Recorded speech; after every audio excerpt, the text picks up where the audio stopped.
But again, kind of shifting gears. So obviously, there's been a lot of talk about the reorganization of trade agreements and the tariffs. How have you been following that over the last week? And I know obviously it's had a pretty profound impact on the stock market.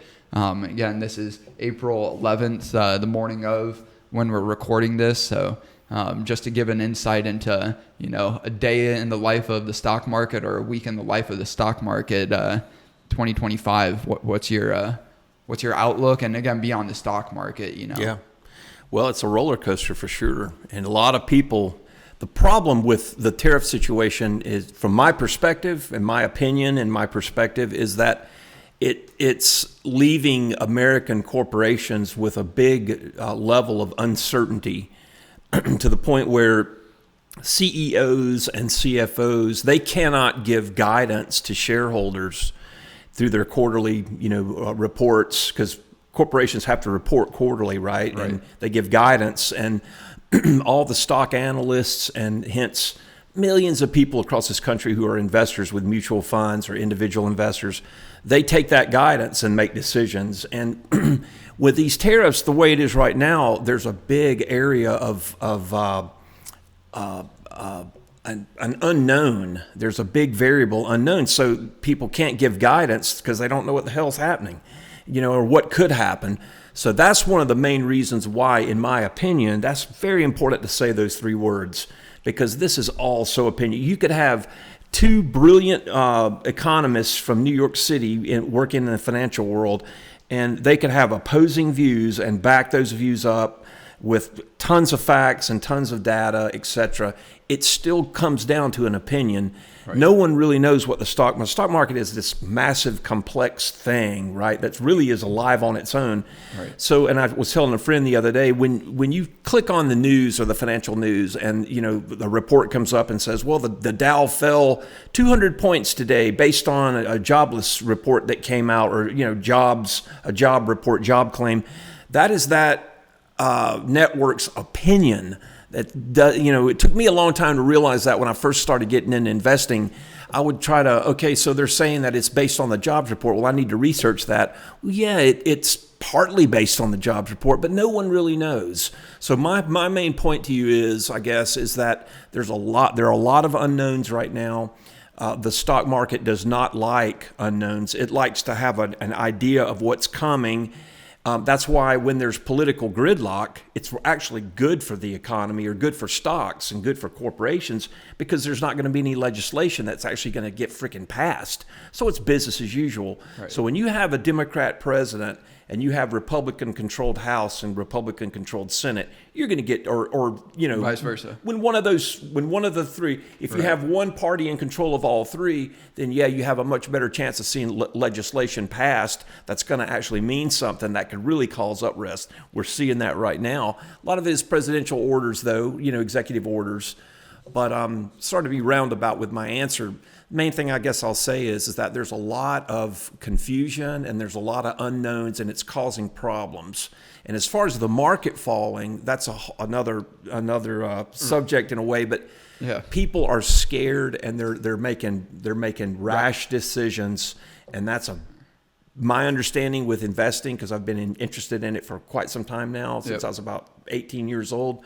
That's one of the worst things you can do, is to let emotion take control. And you start making decisions, especially when it's on a lot of money that's in your money. Right. So you have to really watch those emotions. It's easy to say, let me just grab what I can, Sell. Yeah, right. Get to cash and protect your. I have a friend of mine a musician friend, who told me, and I know he's happy right now that he did this, but he went all to cash. Yep. He sold everything and went to cash. This was several weeks ago.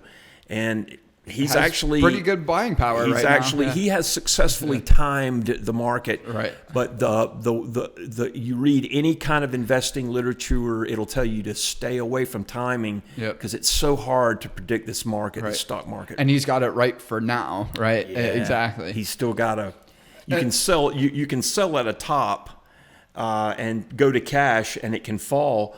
But now you have a really tough decision to make, which is when do you get back in? Right. Because a lot of people will, like we saw the market climb, the Dow climbed, over 2,000 points a couple days ago after Trump put that 90-day suspension, Pause, right, yep. Yeah, pause on the tariff situation. So we saw the market jump, and then we lost like 1,200 points on the Dow yesterday. So if you'd bought in 2 days ago, your value has probably dropped in that 1 day period. Yeah, I think you touched on like the speculation, right, where people are uncertain about the market more than typical. But I think it's so easy to like understand in the space that I'm in, right, where I'm building a tech company and you're in the market of early stage investors, right? And obviously that's a very speculative investment, right? Or, a very risky investment.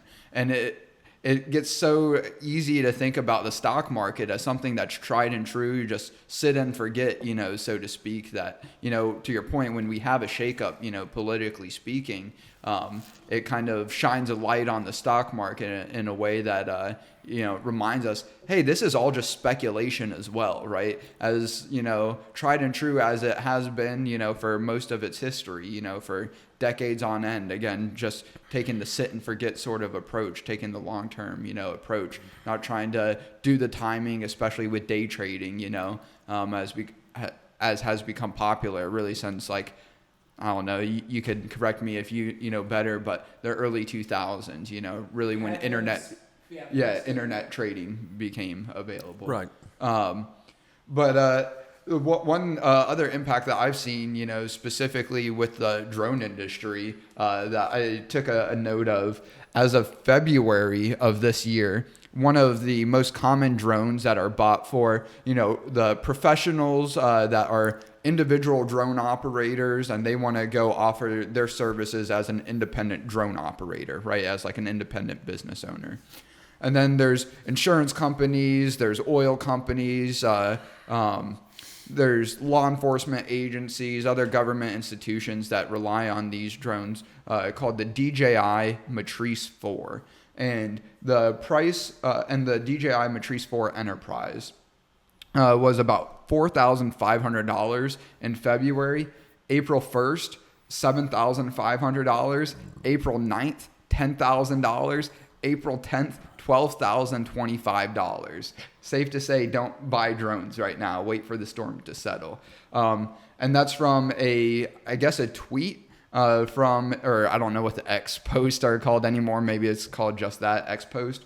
Drone U or the Drone U, they're a big organization. They're not actually a formal university like a public or state university, anything like that. But they're basically a go-to online resource where if you want to take like a class, an online class to get your Part 107, your like commercial drone certificate, they have, training material and a guide to help you prepare for that test. And they just do like a podcast about drone news. And I haven't watched any of that in quite some time, but I did see this post and I thought that was a very tangible way of seeing, some of the impacts on these trade negotiations, the trade war, the tariffs, however you want to frame it. There is a very real reordering or restructuring going on that, again, we'll see what happens on quote unquote the other side. But people have asked me up until, over the last few weeks and really leading up to Trump's presidency, post-Trump getting elected, taking office, how that's affected, our drone business, with ordering components from China, a lot of the components that we order for our drones are still coming over from China, right? And so you've got what, 135% tariff, 134% tariff now. So some of our component prices have actually gone down in price since we last placed orders earlier this year or at the end, towards the end of last year. And I was just placing more component orders yesterday. So we're still like actually benefiting from this more so because it's the end product that's coming over from China or a lot of these other countries. And again, it's important to remember these tariffs aren't really just across the board, even though a lot of the times it's been presented as reciprocal tariffs. Right. I mean, it is really a case by case basis. And in that sense, it's reciprocal, but it's not like, hey, all of the exports from one country being imported into our country, they're not just being tariffed the same way, right? It's looking, what are the goods that are coming in from a specific country, and then categorizing those and tariffing those specific categories, or making sure market manipulation isn't happening to those purchases, especially when then we're sending our goods over to those countries. We might say, hey, it's 350, the equivalent of $350. So they say, well, this is equivalent to $350, but they just actually printed more money and say, hey, currency manipulation. Exactly, right. Which is kind of a backdoor way of a tariff in and of itself. And that was Trump's what point. You just talked about, what you just said is that like you guys are not buying drones from China. You're buying Components. OEM, right? Original equipment manufacturer. You're buying stuff from an OEM, and same which you're using to make your drones, right? Yeah. And sorry, getting excited, cutting you off. Same thing happening with the automotive industry, right? It's the tariffs aren't affecting where the components are, right? And again, there's no clean way to do this. I was listening to, there's a popular podcast, Cars and Bids, is an organization like where you can go buy cars online, like enthusiast cars. And there's a popular YouTuber that started that's now doing a podcast as well. And he was talking about the impact where he thinks it should be done at the component level.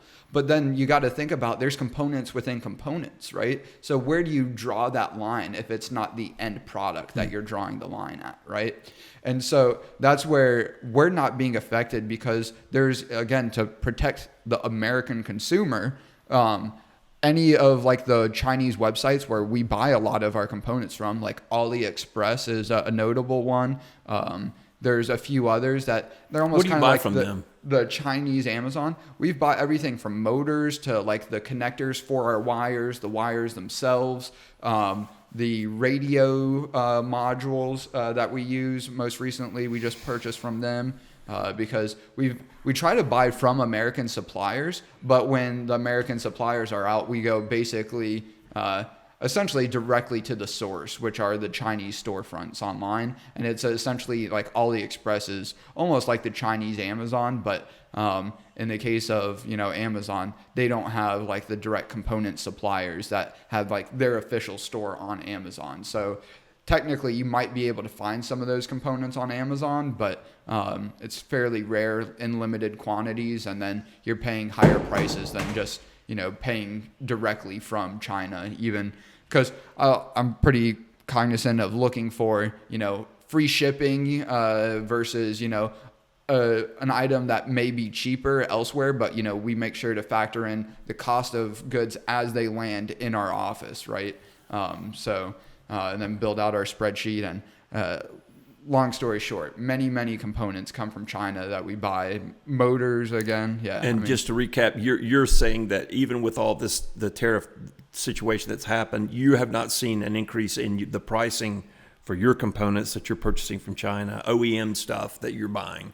Now, where we are seeing no increase at all, no increase at all, because not in the last few months. Prior to the last few months, again, and this is where, in my opinion, it's not just this new phenomena that the economy is kind of in the shitter, for lack of a better way to put it. Like is being portrayed by a lot of people. Kind of a lot of fanatical people that I've seen both in person as well as online talking about how just overnight, seemingly really, since January, 6th or 10th or, whenever Trump's inauguration was, it's like all of a sudden the flip's been switched, and now people are talking about how bad the economy was. But you've heard me use this saying, ad nauseum, that it's just as difficult, if not more difficult than ever, to make $1 million.